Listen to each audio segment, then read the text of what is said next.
Alright guys, so we're making a YouTube video today to help everybody out with the terrible instructions that come with this Ultra Tow receiver mount aluminum motorcycle carrier that has a 400-pound weight capacity, putting it together to go on the back of a 4Runner for a TW200. So stick with us and hopefully we'll help you out. So to get started, just make sure that you have the right equipment before you start installing. Really simple in terms of tools that you need. You only need a 13mm socket wrench if you have one, or a 13mm wrench. You're going to need both 2 wrenches or a socket wrench and a wrench because you're going to be connecting a lot of bolts with nuts. Okay, so first things first, your assembly instructions on the manual that you'll receive with the product really just include this one page that you're looking at. So we're going to focus with the first photo, which is a total of 3 steps. And basically it is connecting the 2 platform bars together with a stabilizer and some arc support, along with the mount for the trailer itself. Alright, so like we said, the very first thing that you're going to need to do is attach the 2 pieces of platform to make one long platform that's going to be your actual carrier. What the instructions seem to not address, and maybe you guys understand it differently, sorry, it's the 4th of July, is this piece. We don't even know what the name of it is called, but it does slide up and down the platform, and we believe it's actually going to be our center mounting piece to really ensure that those 2 platforms are secured together. It slides up and down on the right hand side, so the sticker that says loading this way, it comes on that side, at least it did with mine. And what you want to do is actually slide it off so you can rotate it, turn it around, put it back on,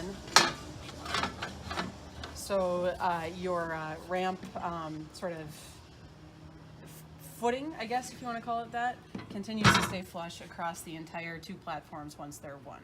So once we slide it on the correct way, then you're going to take your other side, the left side, and slide both of them together.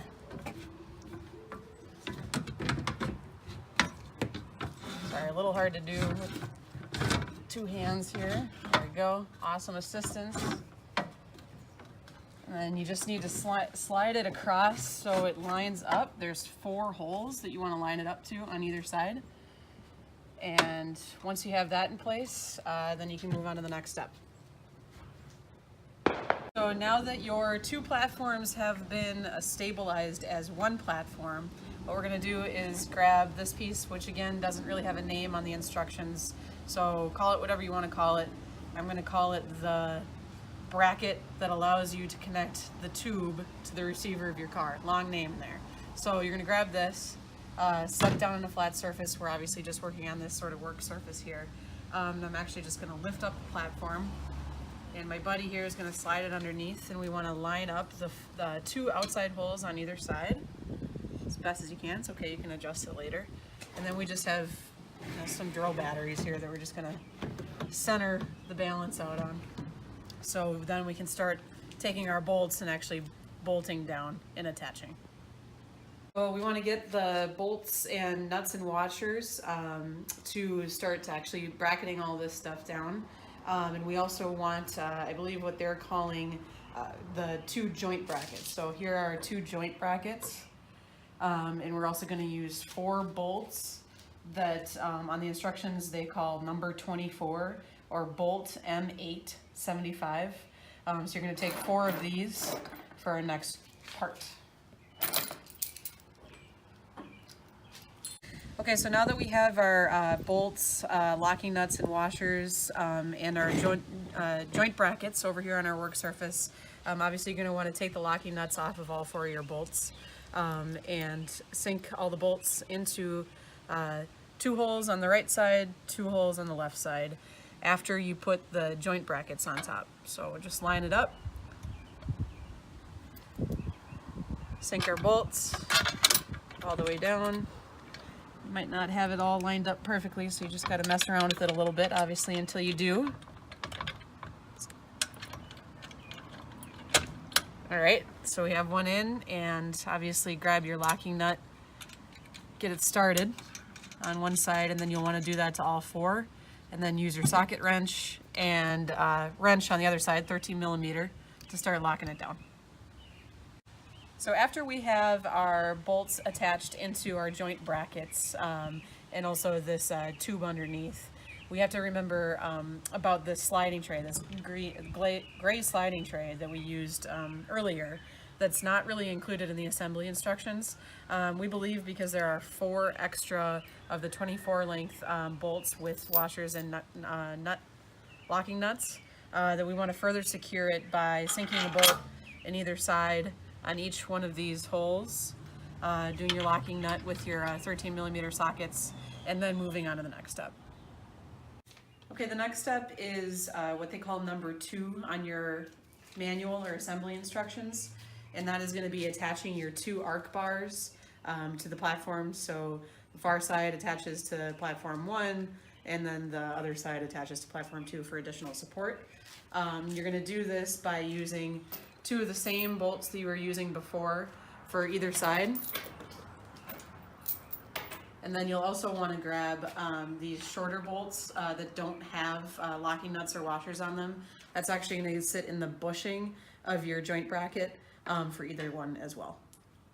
So we're going to take the arc bars and place them, align them to a hole on the far end of the last foot on either side.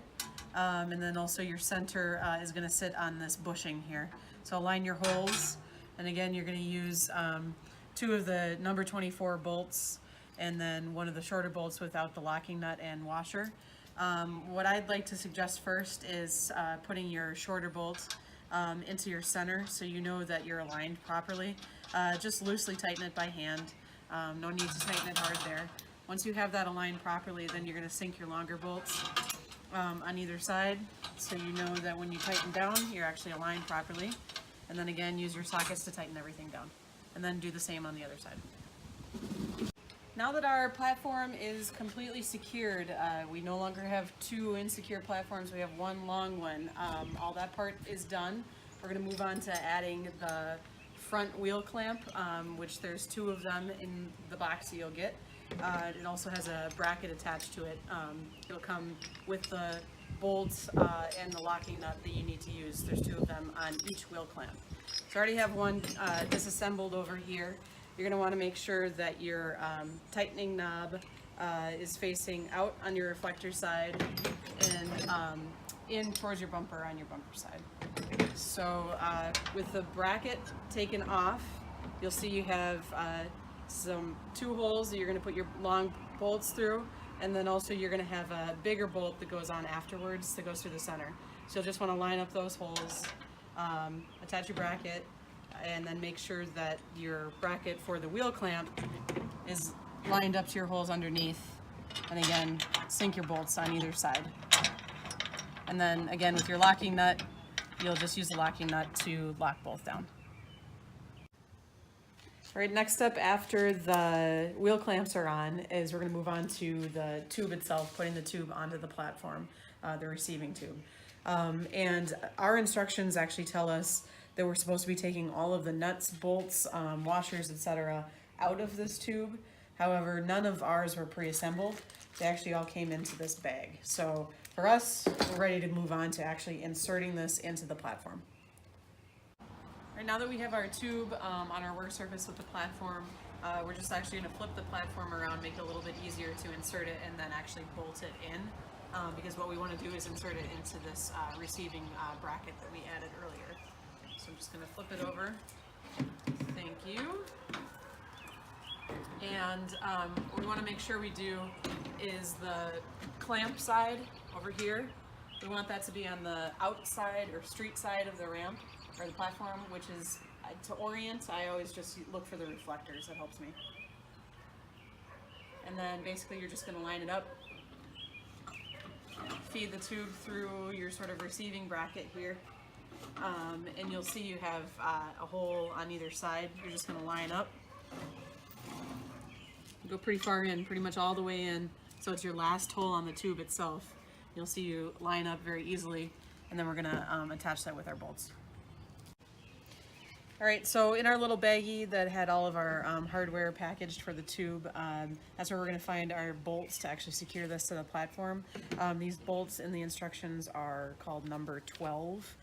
You'll see they also have the locking washers and nuts on them as well.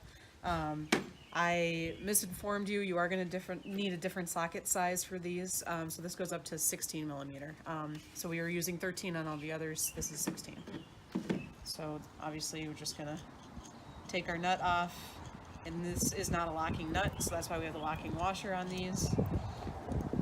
Feed it through the hole on either side.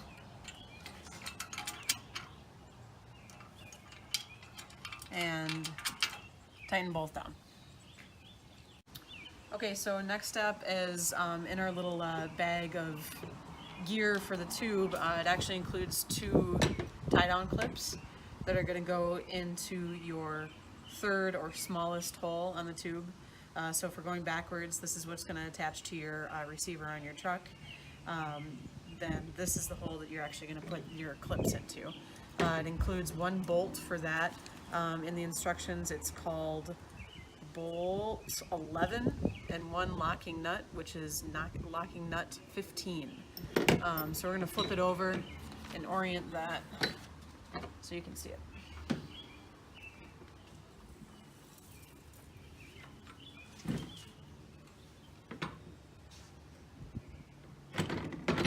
Yeah. So if you look at the clips, you have sort of 1 circular entry, actually completely round, and then you have 1 that's a wider opening. You're going to want to mount to the circular entry so you have actually some area to get your hook in for your tie-down straps. So you line up both on either end. Wouldn't mind holding those. And then we're just gonna sink our bolt in. Just feed it through, here we go. And then grab our locking nut and then tighten that down with our sockets. Next step on the instructions, which is labeled number 9, is to attach these stabilizers. There's 2 of them in your little tube assembly bag that we got to the tube after you insert the tube actually into the receiver of your car. We decided to not use these as our stabilizer. Instead, we purchased an anti-wobble collar, also same brand, Ultra Tow. Purchased all of this at Northern Tool and Equipment. So this we found just works better to actually truly stabilize the carrier and really decrease the wobbles. So we're going to bypass this. We'll leave them in case we find that it actually works better. You know, hang on to them, but we're going to use this instead. All right, final step. So we obviously put the trailer into the hitch, use the supplied hitch pin and the cotter pin on that. Again, we use the anti-wobble collar that we bought aftermarket. That works really well. It's quite stable, so you can see it's not wanting to move around or rattle at all. And the last step is taking the ramp, which obviously was in the box with it. We just made sure that it actually did latch on just fine. There's a lip here that attaches to the lip here. So nothing difficult about that. It just latches on. It has a little ramp feet on this side. And that's your ramp, but when you're not using it to roll your bike up on, you actually just attach it to the trailer. Super simple. You're going to go into the middle of the ramp. It fits just perfectly right onto here. And there's this included sort of bracket with a wing nut, so you just want to release the wing nut enough to spin this little bracket so it's perpendicular to the ramp. Tighten that down. And then once that's tightened, what you can do is use this wheel clamp and just tighten it up so it is tight against this. And there's your final product. Last little pieces here are 3 pins with cotter pins in it that once you have the bike on, roll the bike up. The bike's going to sit in here with the wheel clamps. You can throw a pin through it if it fits your wheel. And then you can do the same on the rear here. And that's it. Hope that helped you guys out.